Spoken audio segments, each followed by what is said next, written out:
On Christmas morning, I overheard my wife telling her sister in the guest room, "He's so pathetic." I faked every smile.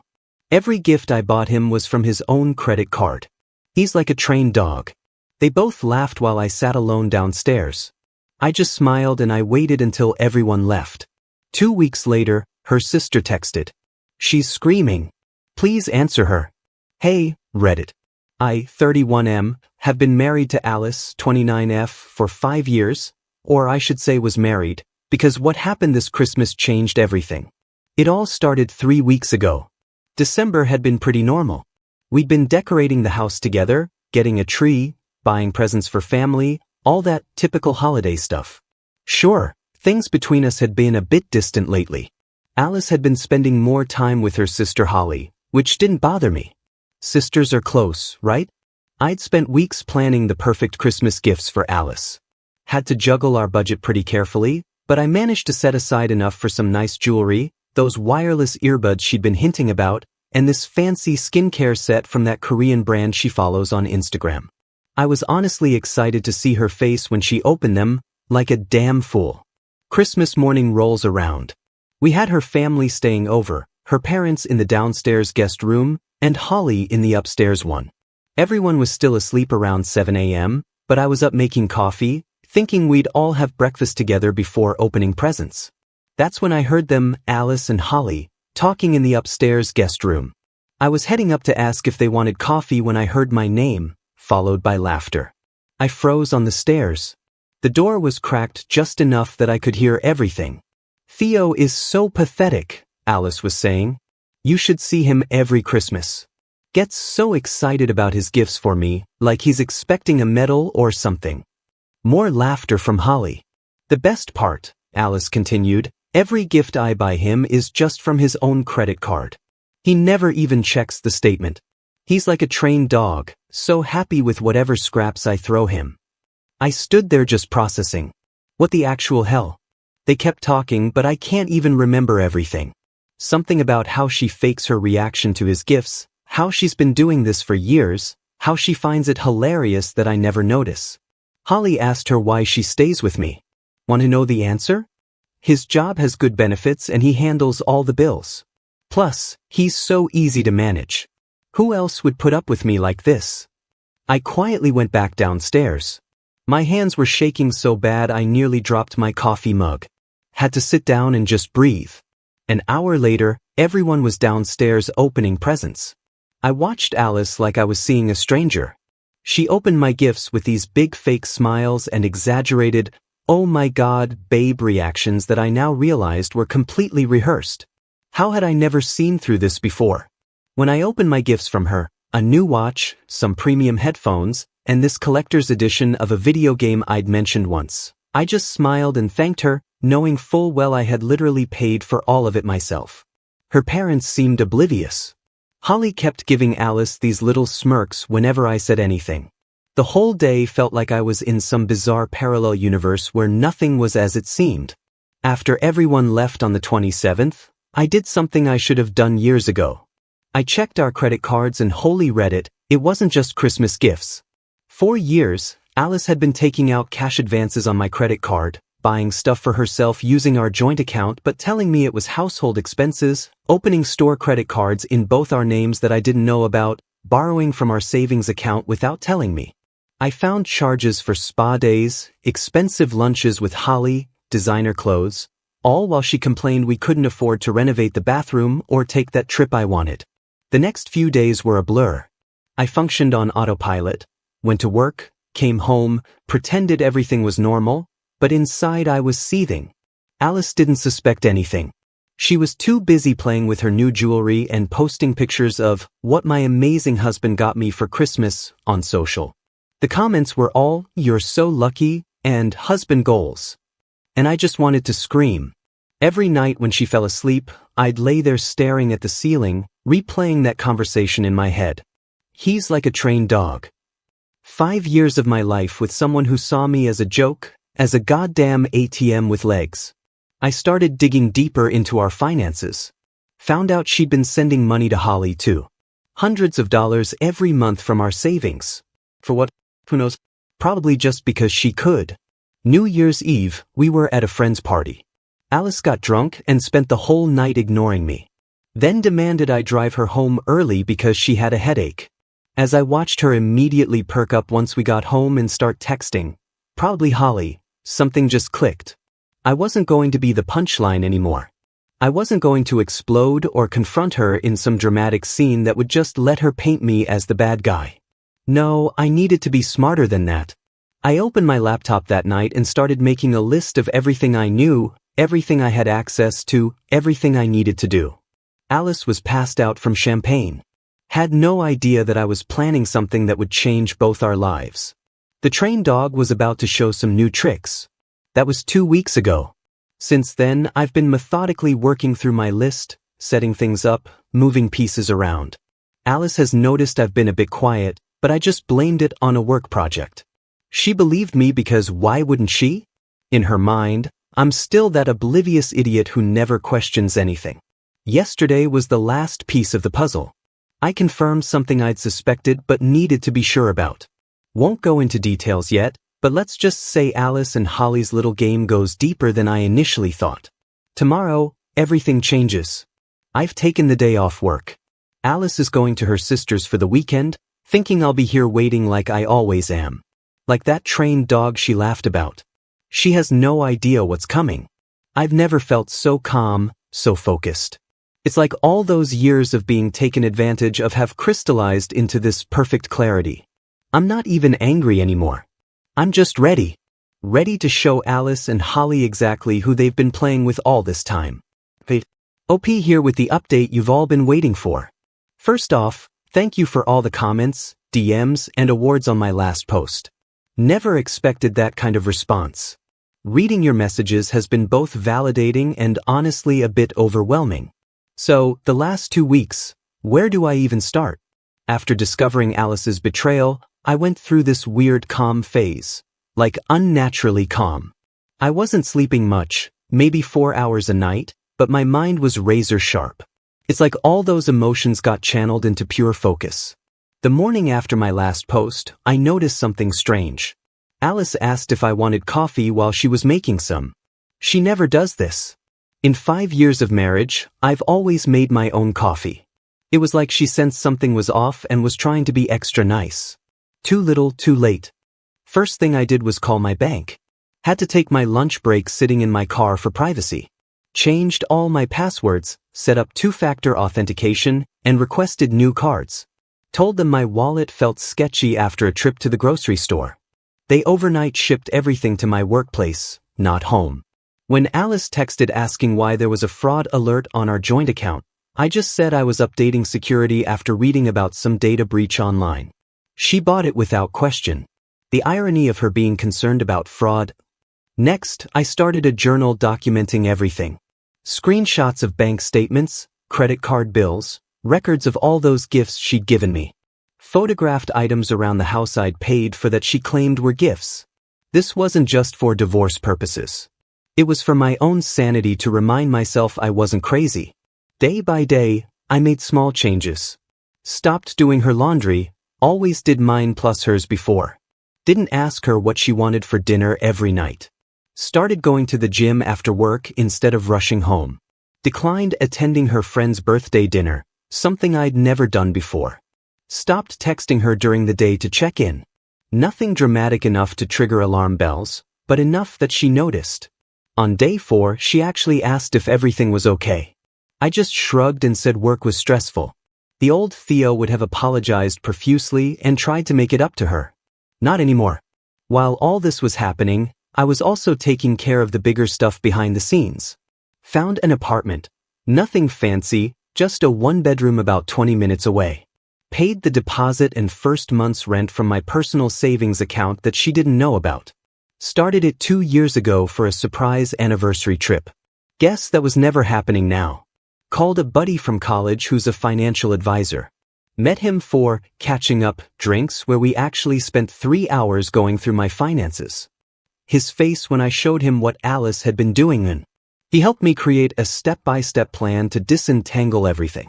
One of the hardest parts, not reacting when Alice would do or say something that now seems so obviously manipulative, Like when she surprised me with takeout from my favorite place, paid for with my card, then expected endless gratitude, or when she complained about how tight money was after she'd spent $300 on new clothes.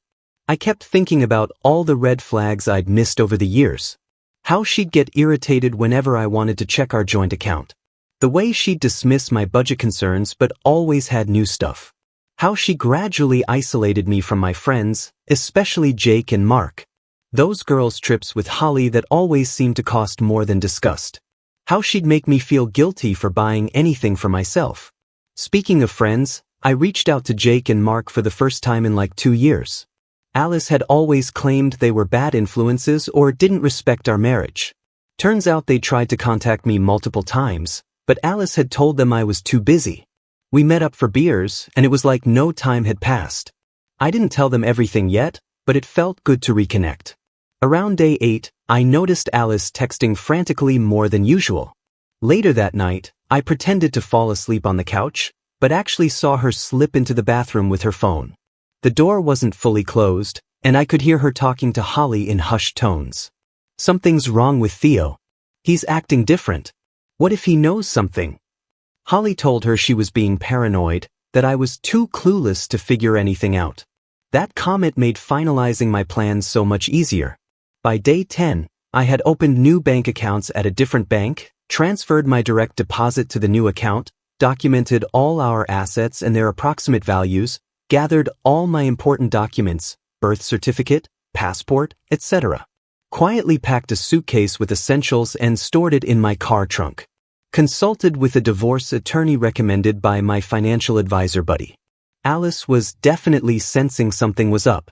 She tried initiating sex twice that week, something that had become pretty rare in our marriage. I made excuses about being tired. The confusion on her face almost made me laugh. The trained dog wasn't performing on command anymore. The Wednesday before everything went down, Holly came over for dinner. I played my role perfectly, the oblivious, slightly distant husband. Made small talk, cleaned up after dinner, then said I needed to finish some work and went upstairs. Instead, I sat at the top of the stairs, the same spot where I'd overheard them on Christmas morning. And wouldn't you know it, they started talking about me again. Alice was genuinely worried. Said I was acting weird, distant, not texting her as much, not jumping to do things for her.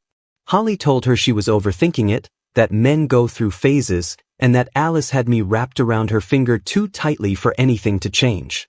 If only they knew.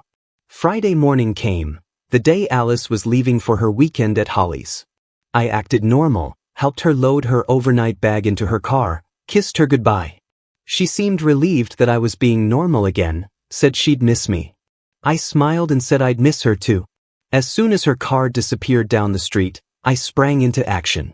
Called a moving company I'd already arranged. They arrived 30 minutes later. In 3 hours, we loaded up all my furniture, stuff I'd brought into the marriage, my electronics, clothes, personal items, things I could prove I'd purchased with documentation, half of our kitchen items, being fair. I left all her clothes, her vanity, her desk, her bookshelves, anything that was clearly hers or that we'd bought together and I couldn't prove I'd paid for solo. By mid-afternoon, the apartment was set up with my essentials. Not comfortable, but functional. The movers were awesome, didn't ask questions when I tipped them well. Next, I went to the bank and withdrew exactly half of our joint savings account. Not a penny more, even though she'd been stealing from it for years. Wanted to be 100% legally clean. Back at the house, I set up the final touch. On the dining room table, I laid out copies of all credit card statements showing her purchases of my gifts, screenshots of the cash withdrawals she'd made, printouts of the Christmas gifts I'd actually bought her with receipts, a file of money she'd sent to Holly from our joint account, the audio recording of them talking about me being a trained dog. Yes, I went back and recorded their latest conversation. Totally legal in my state.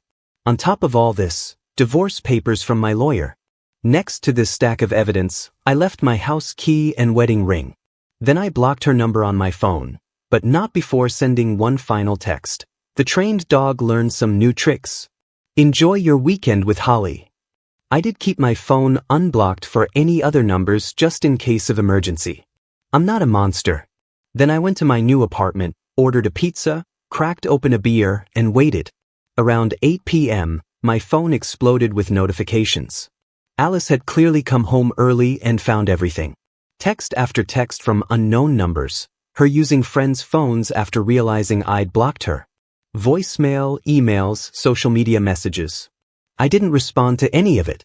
Just sat there feeling this weight lift off my shoulders with each ignored message. For the first time in years, I felt like I could breathe properly. Then this morning around 10 a.m., it happened. The text from Holly, "She's screaming. Please answer her." I smiled, took a screenshot, and went back to assembling my new desk. To be continued. Final update time, Reddit. Been a wild ride these past few weeks, and I owe you all the conclusion to this saga. Thanks for riding this emotional roller coaster with me. So that text from Holly, "She's screaming. Please answer her." I stared at it for a good 10 minutes before doing anything. Part of me felt this twisted satisfaction. Another part felt empty, like I'd been running on pure adrenaline for 2 weeks, and suddenly my body remembered to be exhausted. I didn't respond right away. Finished assembling my IKEA desk. Those damn hex wrenches, am I right? Made some coffee and took a shower. My phone kept buzzing. More texts from Holly. "This isn't funny anymore, Theo. She's having a breakdown. At least tell me where you took everything. She called your work and they said you took vacation days." That last one actually made me laugh out loud.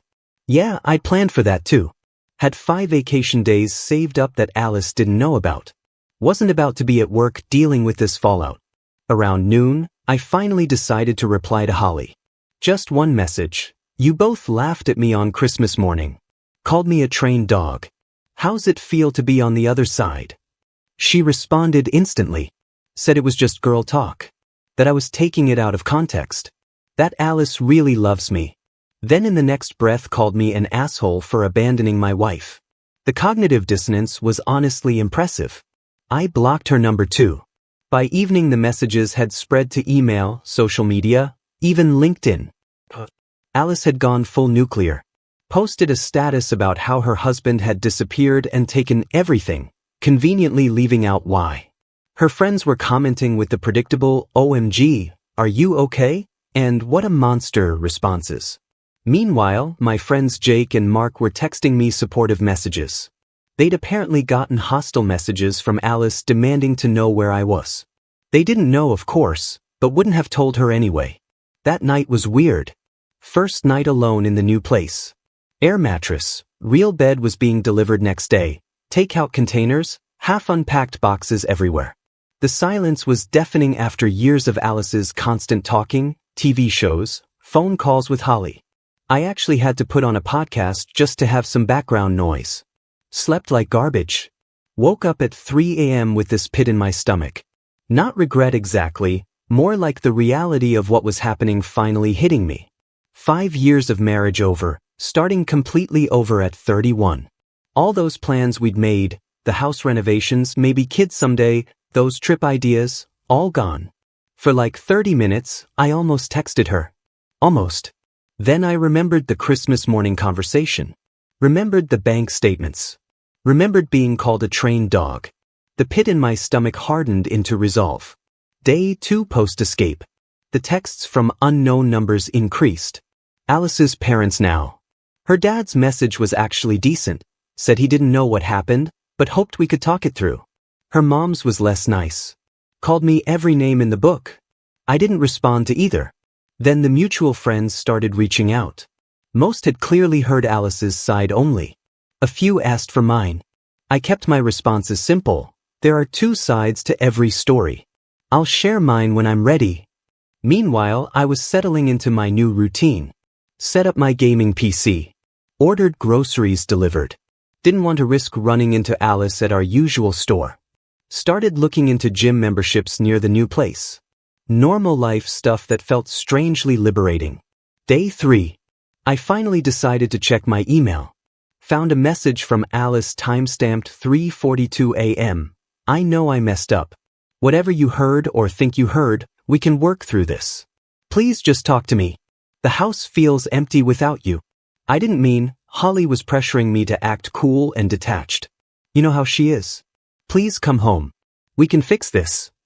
Classic Darvo. Deny, attack, reverse victim and offender. Blaming Holly. Saying, whatever you think you heard. The audacity was actually impressive. I forwarded it to my lawyer without responding. Later that day, I got a call from an unknown number. Against my better judgment, I answered. It was Holly calling from a friend's phone. She sounded different, subdued. Said Alice had been staying with her since finding the house empty. Said Alice hadn't slept, was barely eating, had called in sick to work, then dropped the bomb. Alice had maxed out her personal credit cards already. Without access to my income and our joint accounts, she was apparently in serious financial trouble. Not my problem. I told Holly exactly that, then added that perhaps Alice should have thought about financial independence before treating me like an ATM for 5 years. Holly started to cry, actually apologized for her part in everything. Said she never thought it would go this far. I almost felt bad for her. Almost. Then I remembered her laughing at the trained dog comment and my sympathy evaporated. Before hanging up, I told Holly one thing. Tell Alice my lawyer will contact her next week. That's the only communication she's getting from me. Week 1 became week 2. I settled into my new place. Hung some pictures, bought plants, always wanted houseplants, but Alice said they were messy. The divorce paperwork was moving forward. Slower than in movies, faster than I expected. Alice's approach shifted from rage to desperate bargaining. Flowers delivered to my work. How did she even find out I was back?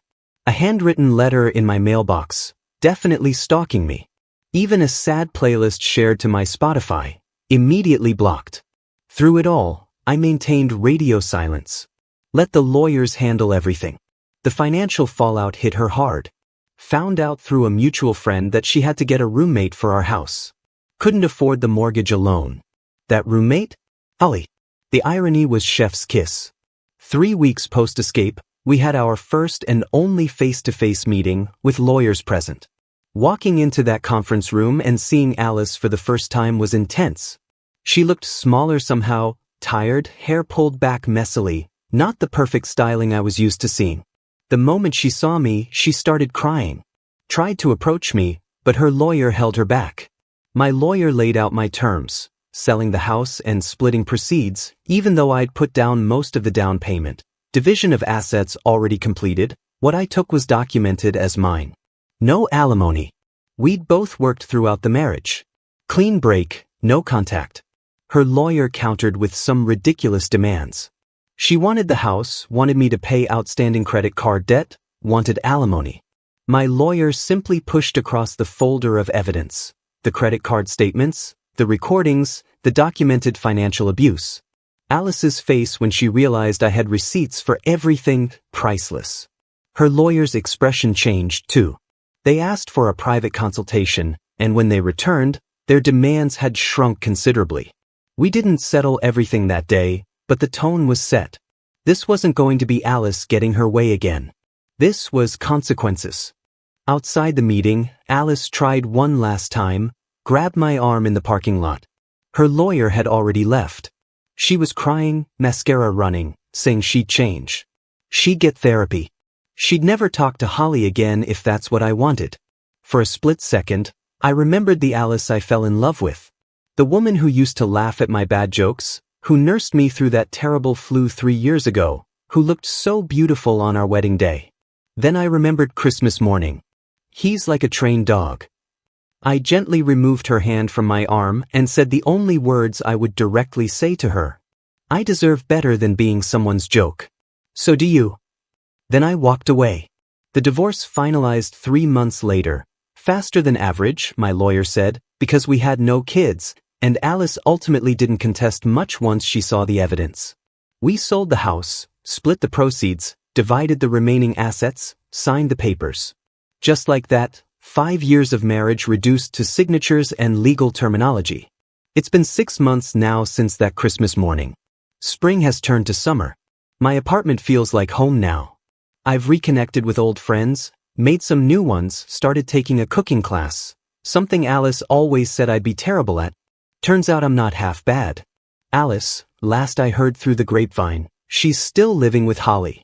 Apparently, their perfect sister relationship cracked under the pressure of actually living together. Holly's boyfriend moved out when Alice moved in. The financial strain showed Holly who Alice really was, someone who takes and takes. Sometimes at night, I still find myself thinking about everything. Not with regret, but with this strange sense of wonder. How did I not see it for so long? Why did I accept being treated that way? Therapy is helping me understand that it wasn't weakness. It was trust. I trusted someone who didn't deserve it. Yesterday, I got a friend request on Instagram from Alice. I declined it without a second thought. 10 minutes later, a text from an unknown number. I miss you. I'm sorry. I've changed. I didn't respond. No need to. That chapter is closed. The trained dog learned new tricks, found a new home, and is finally off the leash. And you know what?